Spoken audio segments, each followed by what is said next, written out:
O Senhor ele me deu uma palavra que se encontra em 1 Samuel, capítulo 17, verso 45 até o 47.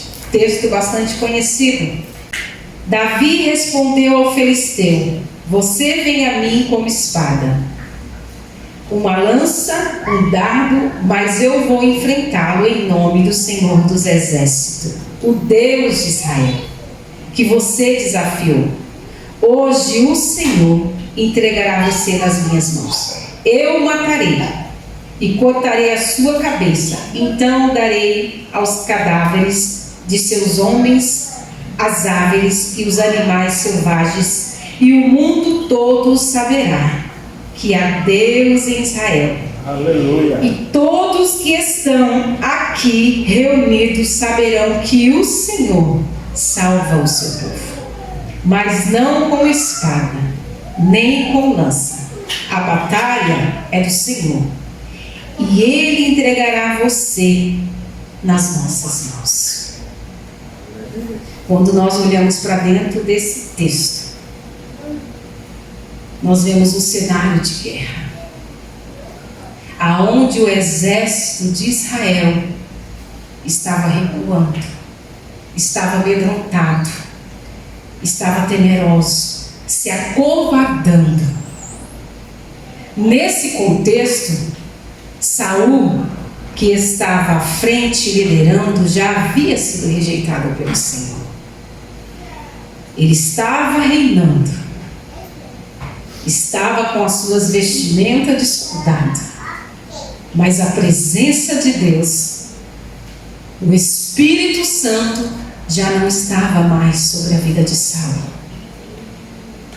Quando a presença de Deus não está sobre a vida de um homem, a primeira coisa que acontece mediante a uma batalha é você recuar, é você dar um passo para trás, é você desanimar, é você deixar o medo vencer e falar mais alto.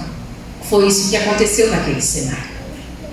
Todo o exército estava recuando, porque aquele que na verdade estava na frente para liderar o povo, para conduzir o exército, estava fora da presença de Deus.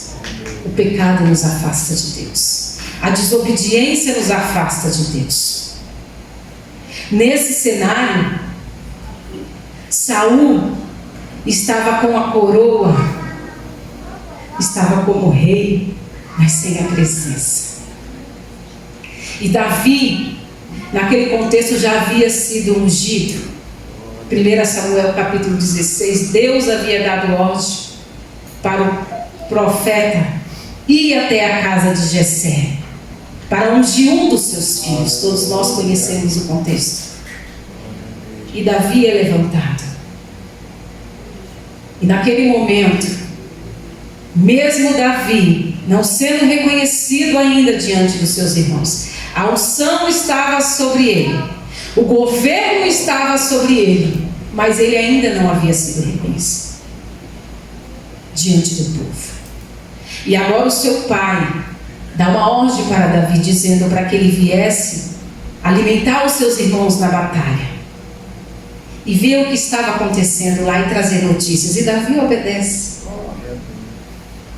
A unção que havia sido depositada sobre a vida de Davi não tirou Davi da presença.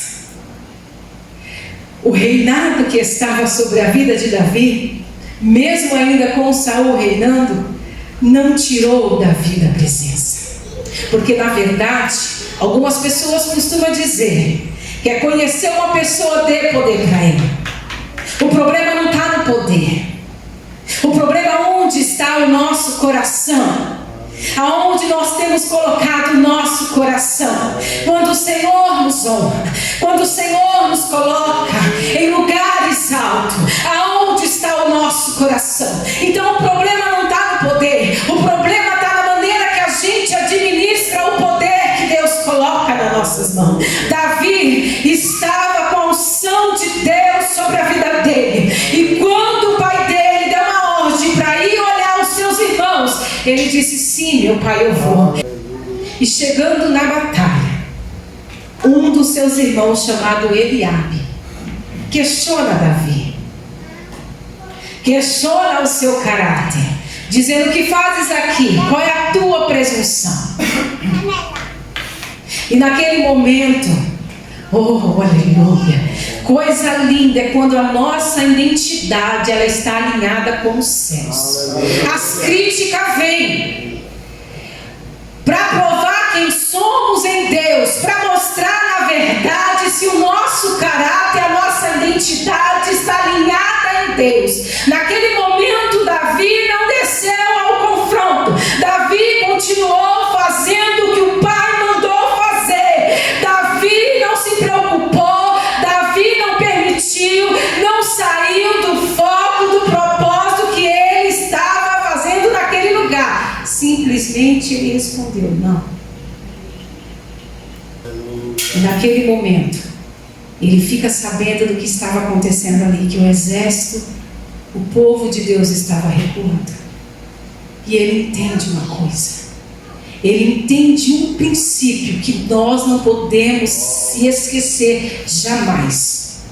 Que mesmo ele, não sendo uma pessoa experiente, para ir contra aquele gigante de 2,90 metros, porque o exército estava recuando diante de Golias, um gigante de 2,90 metros. Mas Davi, ele entende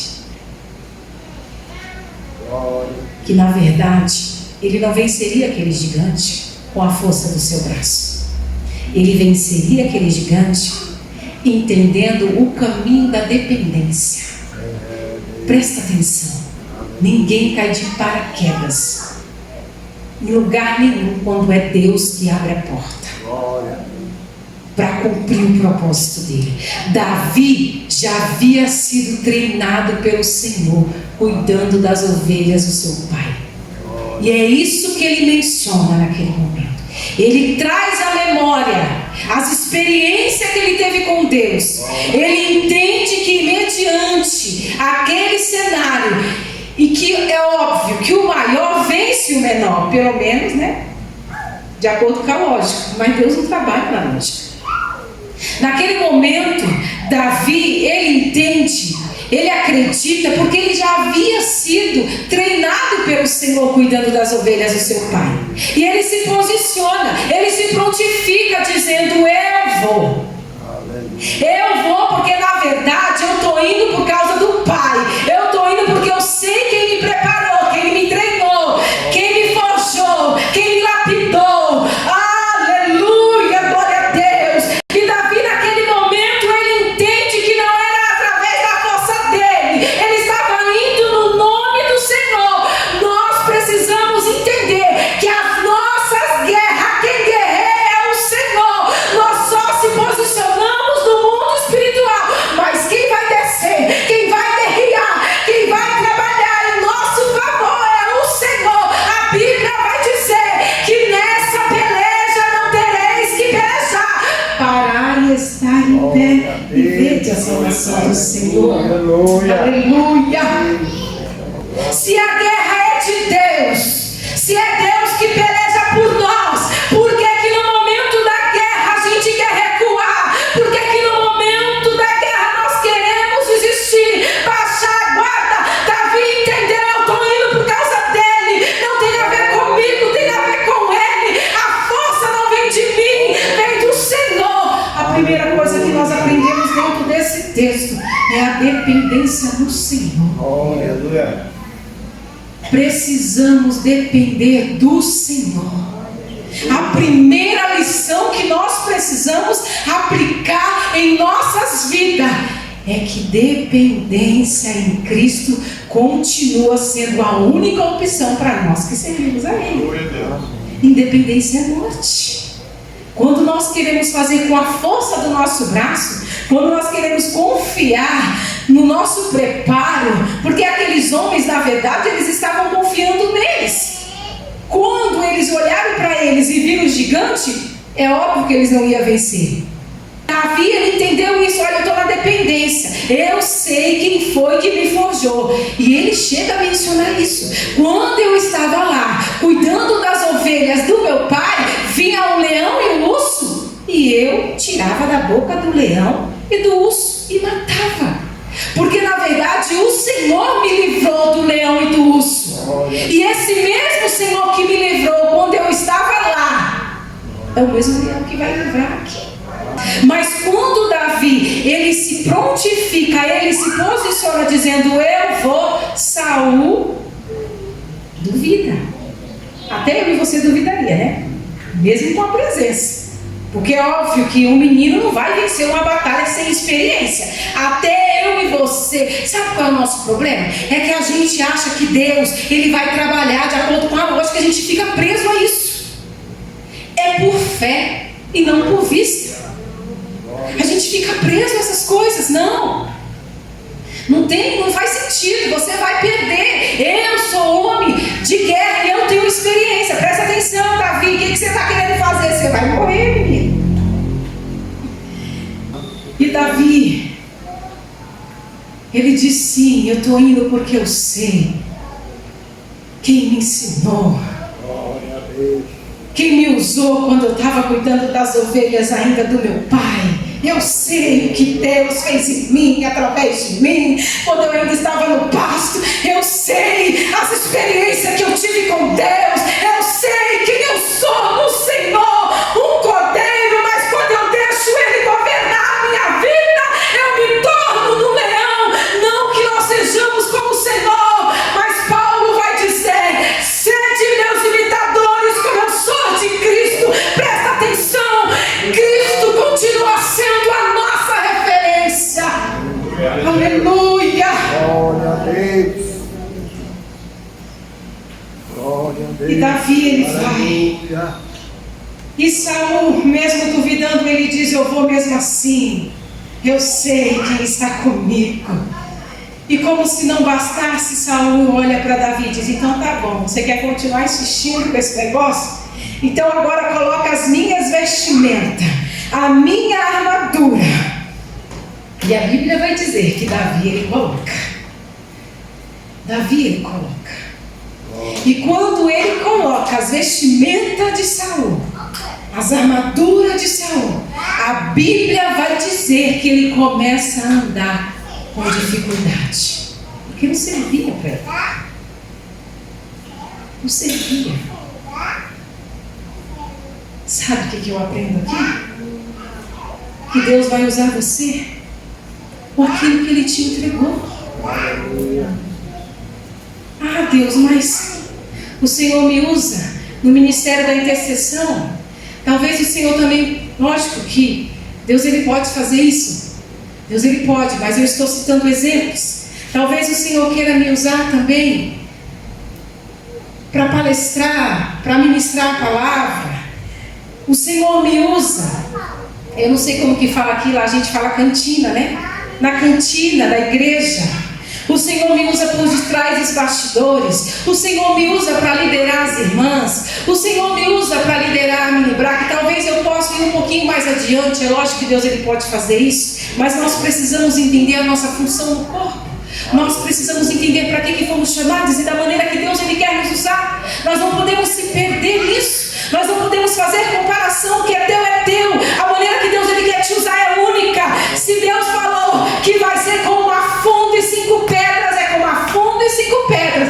Deus vai te usar com aquilo que Ele te entregou.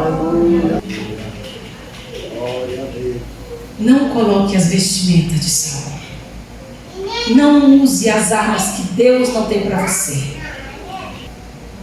Deus nos chamou para um propósito. Qual é o seu propósito? Para que Deus te chamou? O pé não pode fazer aquilo que a mão vai fazer. Você entende isso? É por isso que às vezes o negócio não avança no corpo. Porque está todo mundo fazendo a mesma coisa. Não está entendendo a função do corpo. Aí fica tudo tumultuado ali, atrapalhando o andamento da obra. Porque quer todo mundo fazer a mesma coisa. Davi entendeu: Saul, o teu tempo já foi. Agora chegou o meu momento. Eu vou no nome do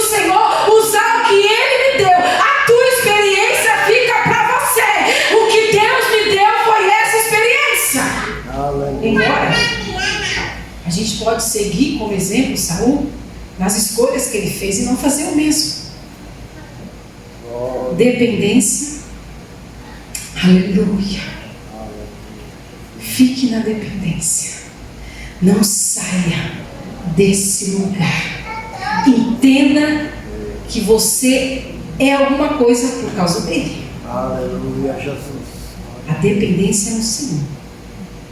E ficar na onde ele te colocou e usar o que ele te deu para usar. E no caminho ele vai ajustando as coisas.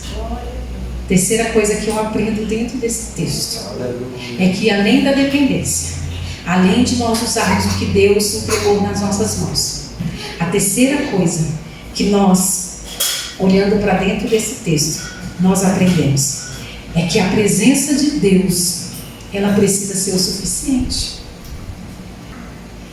Às vezes a gente, sabe, quer fazer o que não é para fazer. Foi o que aconteceu com Davi quando ele deu ouvido para Saul. Eu vou colocar as suas vestimentas, talvez assim funcione, né? Eu acredito que eu vou com a presença, mas quem sabe com as suas vestimentas o negócio vai. Cuidado, que no caminho a gente pode tutibiar por causa das vozes opositoras. A presença do Senhor é suficiente na nossa vida. É o suficiente. Através da presença, o Senhor vai nos usar para derrotar esse gigante. Talvez o seu gigante seja você mesmo. É lógico que esse gigante sempre vai ser nós. A gente sempre vai ter esse gigante dentro de nós. O gigante interno. A nossa luta contra a nossa natureza humana. A nossa maior luta é contra nós mesmos. É a gente se colocar na dependência. É a gente se colocar, como já foi falado aqui, na disposição do Senhor. Inclinar o nosso coração e oferecer a melhor oferta para Deus. E a oferta não se refere só na área financeira. O seu melhor culto é a sua oferta. Não é só a área financeira. Lá na sua casa, você, mulher, quando está fazendo os seus afazeres, você está ofertando para Deus, porque a nossa missão começa na nossa casa. Se não parte desse princípio, tudo que a gente fizer lá fora para Deus é em vão. Fizer a obra de Deus vai valer a pena. Primeiro em nós, depois através de nós. Primeiro Deus, o meu relacionamento com Deus. Não é isso que diz a palavra? Primeiro, ame ao Senhor. E ao teu próximo, como a ti mesmo. Então, primeiro Deus. Quer amar o próximo sem amar a Deus? Não tem como. Primeiro começa partindo do princípio de relacionamento com Deus. Que nós possamos ficar na dependência. Usarmos o que Deus entregou nas nossas mãos. Aleluia. E entender que a presença do Senhor, Ele é o suficiente.